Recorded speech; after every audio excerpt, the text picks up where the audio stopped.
ကံတရားကိုအရှုံးမပေးရဘူးပြုပြင်လို့ရတဲ့အရာဖြစ်တယ်ဗုဒ္ဓဘာသာတွေပြောနေကြတယ်ကံဆိုတာအင်မတန်မှစွမ်းရည်တတိထက်တဲ့တရားအဲ့ဒီကံတရားဟာ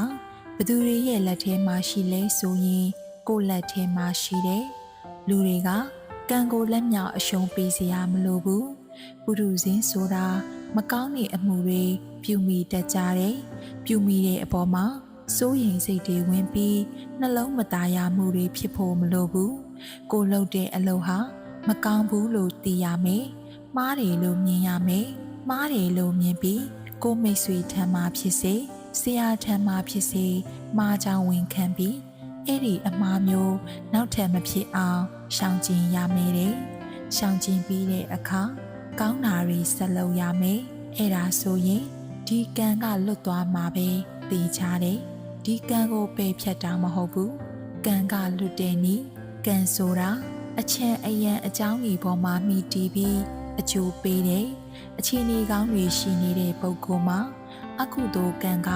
အကျိုးပေးလို့မရဘူးသီလသမာဓိပညာဆိုတဲ့အခြေအနေကောင်းရှိတဲ့ပုဂ္ဂိုလ်ကအကုသိုလ်လုံးမိအောင်အဲ့ဒီအကုသိုလ်ဟာပြေပြောက်သွားသလိုဖြစ်တယ်ကောင်းတာတွေကလွန်မိုးသွားတယ်မကောင်းတာတွေကြီးတက်တက်လုပ်တယ်အခြေခံမကောင်းတဲ့ပုဂ္ဂိုလ်ကြတော့ခံလီရောပဲဒါကြောင့်ကံတရားဆိုတာကိုကအရှုံးပေးရမယ့်အရာမဟုတ်ဘူးကိုကပြုပြင်ရမယ့်အရာသာဖြစ်တယ်ကောင်းတဲ့အရာနဲ့မကောင်းတဲ့အရာကိုအစားထိုးရမယ်ကောင်းတာနဲ့မကောင်းတာကိုဖယ်ရှားပြရမယ်ကံရဲ့သဘာဝကိုနားလည်လာပြီဆိုလို့ရှိရင်ဒီကံတွေရဲ့အကျိုးကိုကြည့်ပြီးမကောင်းတဲ့ကံတွေကိုရှောင်ရှားလို့ကောင်းတဲ့ကံတွေကိုစူးစမ်းလုပ်ကင်သွားမယ်ဆိုရင်တန်တရားမှာပြောခြင်းရင်လည်းပဲကောင်းတဲ့ဘဝမှာနေရမှာပဲနော်နိဗ္ဗာန်မရခြင်းသေးဘူးဆိုရင်လေတန်တရားမှာကောင်းတဲ့ဘဝကနေကောင်းတဲ့ဘဝကူးပြီးသွားလို့ရတာပဲအကယ်၍တန်တရားကြီးကိုညှင်းငွေလာပါပြီ။အိုနာသေးသည့်ဒုက္ခကြီးတွေကိုမလိုချင်တော့ဘူးဆိုရင်လေကောင်းတာတွေလုပ်ရင်းကနေပြီးတော့ကောင်းတဲ့ကံရောမကောင်းတဲ့ကံရောဖယ်ရှားပြလိုက်တယ်။ကိလေသာတွေဖယ်ရှားပြလိုက်လို့ကောင်းတဲ့ကံကလည်းအကျိုးပေးလို့မရတော့ဘူးဆိုရင်နိဗ္ဗာန်ချမ်းသာကိုရသွားကြမှာပဲ။ဒါကြောင့်ကမ္မပစ္စယောကံနဲ့ပတ်သက်ပြီးစနစ်တကျနားလည်ပြီးဘုရားမြတ်စွာဟောကြားတော်မူခဲ့တဲ့ပဋ္ဌာန်းဒေသနာတော်မှာလာတဲ့ကံအကြောင်းကိုနားလည်ပြီးတဲ့အခါဘဝမှာ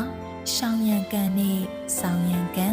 ဒီနှမျိုးကိုခွဲခွဲခြားခြားနားလည်ရမယ်။ကောင်းတဲ့ကံတွေကိုပြုစုအားထုတ်ခြင်းဖြင့်ကောင်းတဲ့ကံတွေရောမကောင်းတဲ့ကံတွေရောကံအလုံးကလွတ်မြောက်ဖို့ရအတွက်ကိလေသာတွေကိုဖယ်ရှားပြရမယ်